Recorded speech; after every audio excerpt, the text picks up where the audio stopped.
कैसी आस लगाई हो तुम बिके हुए सरकारों से, कैसी भिक्षा मांग रही हो दुस्शासन दरबारों से, स्वयं जो लज्जाहीन पड़े हैं वो क्या लाज बचाएंगे, उठो द्रौपदी वस्त्र बचा लो अब गोविंद ना आएंगे।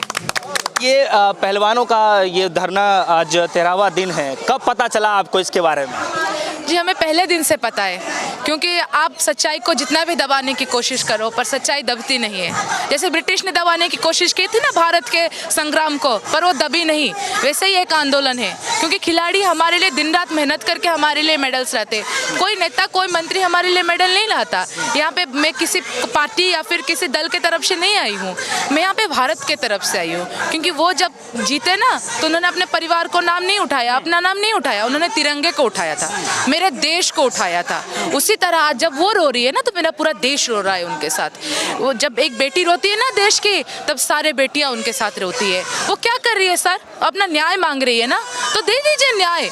उनके बातों को दबाया क्यों जा रहा है? अगर कोई गलती नहीं की है ब्रजभूषण जी ने तो आके अपना सफाया दे दीजिए, वो आके मिलिए, माफी मांगे, बात कीजिए। क्यों नहीं कर रहे वो छुप क्यों रही है हमारे बेटियों से? उनका क्या सामर्थ्य नहीं है उनके सामने आने के लिए? फिर भी वो सच्चे में है, इसीलिए तो आज देश की बेटियां यहाँ पे बैठी है। अच्छा, ये महिला पहलवान भी जो है यहाँ मौजूद हैं और जो है वैसे भी पहलवानों का आना जाना यहाँ लगा रहा है। यहाँ पे राजनीतिक दल के तमाम लोग भी यहाँ आते रहे हैं। सबसे पहले मेरा सवाल ये है कि आप 13वें दिन यहाँ पर आ रही हैं, आज आने का क्या मकसद था? हम ओडिशा से दूर आ गए जनाब, हमको कई जगह पे रोका गया, बॉर्डर्स में चेकिंग चल रही है, तो हमको यहाँ पे आने के लिए टाइम लग गया और आज हम यहाँ पे पहुँचे। आप देखिए, एक महिला जब अपने सारे सामाजिक बाधाओं से लड़के आगे आती है ना तो उसको उतना शोषण, उतना अन्याय उसके ऊपर हुआ होगा। वरना जिसने विदेश में नाम कमाया है वो अपने सारे सामाजिक पाबंदियों को तोड़ के आज यहाँ पे बैठी है, तो उसके साथ कुछ ना कुछ तो गलत हुआ होगा ना जनाब। लेकिन सवाल जो है इस वक्त इनसे ही राजनीति की बात हो रही है ना, तो कोई क्यों, उसको क्या फायदा राजनीति करके? उसको क्या मिलेगा जिसने अपने देश के लिए, आपके लिए, हमारे लिए नाम कमाया है? आपने भी तो डाला होगा ना जब उन्होंने गोल्ड मेडल जीता होगा अपने फोन पे कि मेरा भारत जीत रहा है। उनको क्या मिलेगा सर? उनको क्या मिलेगा राजनीति करके? वो मेहनत करके देश के लिए मेडल कमाने वाले लोग हैं, उनको राजनीति करके 13 दिन धूप में, छांव में, बरसात में बैठ के क्या मिलेगा? उनको विधायक बनना है, वो इलेक्शन लड़ रहे नहीं लड़ रहे ना, वो न्याय मांग रहे। लेकिन आपको क्या लगता है, इतने दिन हो गए, आज 13वां दिन है, कैसे देख पा रही हैं इस पूरे प्रदर्शन को? मेरे को अभी एक बुजुर्ग जी ने कहा कि इस देश में खेती बेटी दोनों ज़रूरी है। ना खेती का सम्मान हो रहा है इस देश में, ना बेटी का सम्मान हो रहा है। यहाँ पे बात गोल्ड मेडल की खिलाड़ी की नहीं चल रही है। आपको क्यों ऐसा लग रहा है कि जो है ना बात खेती की हो पा रही है, ना बात बेटी की हो पा रही है, सम्मान दोनों का नहीं हो पा रहा, ऐसा क्यों लग रहा है? क्योंकि हम देख रहे हैं मेरा देश ऐसा नहीं था, हम गणतंत्र में रह रहे हैं सर। यहाँ पे ना किसानों की आवाज़ सुनी जा रही है, ना बेटियों की। आप जाइए देखिए किसान कैसे परेशान हो रही है खेती में, आपके सामने बेटियां बैठी है।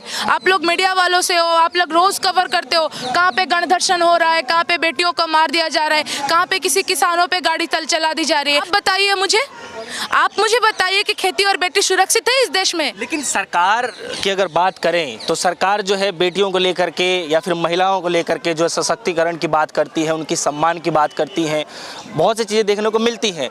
लेकिन जो है और अभी के जो हालात देखने को मिलते हैं तो उसमें और जो बातें की जाती है उसमें आप क्या अंतर देख पा रहे हैं? देखिए अंतर, आप दिखाइए अंतर, इनको कैमरा में दिखाइए, थोड़ा साइड हो जाइए, देखिए ये है अंतर देश का, ये देश का अंतर है सर।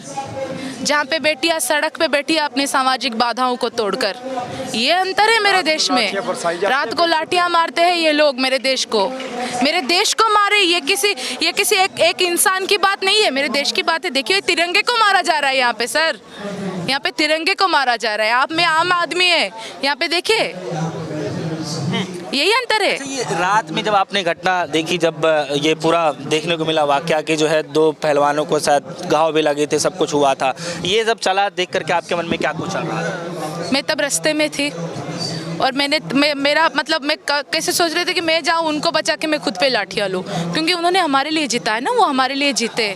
तो आज जब उन पे मतलब लाठीचार्ज होता है ना तो वो भी हमें खाना चाहिए।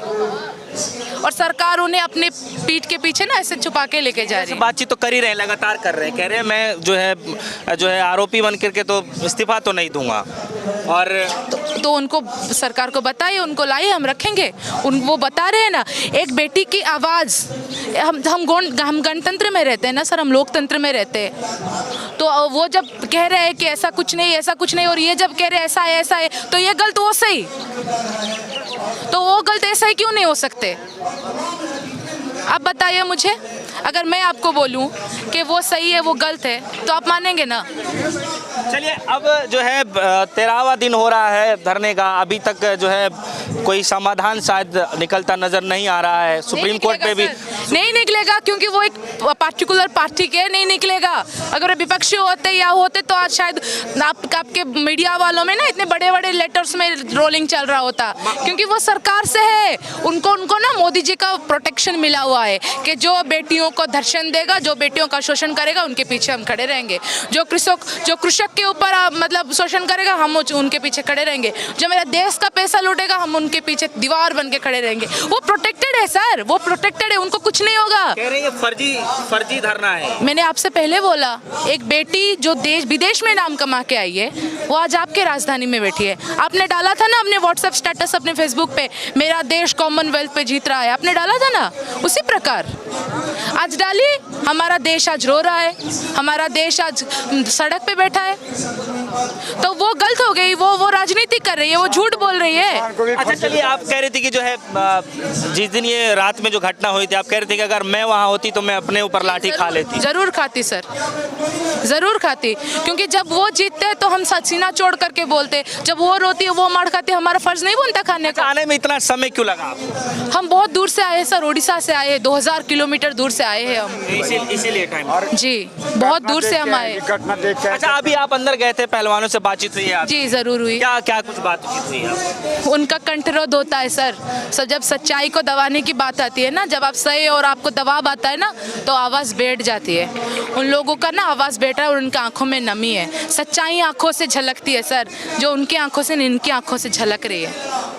अगर ये गलत होते ना तो ये वहाँ के उठ के चले जाते कब के, पर इनके आंखों में आप देखिए एक बार, सच्चाई झलक रही है या नहीं, इंसानियत झलक रही। इंसानियत को देख के देखिए सर, सच्चाई आपको दिख जाएगा, क्या सच्चे है और क्या भूल है। चलिए, कितना टाइम हो गया आपको यहाँ पे आए हुए? मैं सुबह से हूँ यहाँ पे। सुबह से हैं। चलिए, लगभग आपको 3-4 घंटे से ज़्यादा हो गया मैक्सिमम। इस पूरे प्रदर्शन को देख करके अब आपके मन में क्या कुछ चल रहा है, कि कोई उम्मीद की है कुछ? देखिए, कल उड़ीसा के सारे डिस्ट्रिक्ट में मेमोरेंडम दिए गए हैं। एक आंधी उठी है तो वो बगावत बन के आएगी। जी, सारे जी इसी मसले को लेके सारा भारत में आंदोलन होगा। सारा भारत में इस बात को छेड़ना चाहिए हमको, क्योंकि ये सारे भारत का बात है ना। तो ये बगावत अभी आरंभ हो गई है, ये बगावत अभी लंबी चलेगी। अच्छा, एक मेरा आखिरी सवाल है कि जो है आप खुद एक महिला के नाते जो है क्या कुछ कहना चाहेंगे, जिस तरीके से महिला पहलवान जो है यहाँ पे जो आरोप लगा रही हैं, और जो है आप खुद इनसे मिलने आई हैं, तो आप एज अ महिला के तौर पे कैसे देख पाती हैं इसको? क्या देखिए, हमारे कैसी आस लगाई हो तुम बिके हुए सरकारों से, कैसी भिक्षा मांग रही हो दुस्शासन दरबारों से, स्वयं जो लज्जाहीन पड़े हैं वो क्या लाज बचाएंगे। उठो द्रौपदी, वस्त्र बचा लो, अब गोविंद ना आएंगे।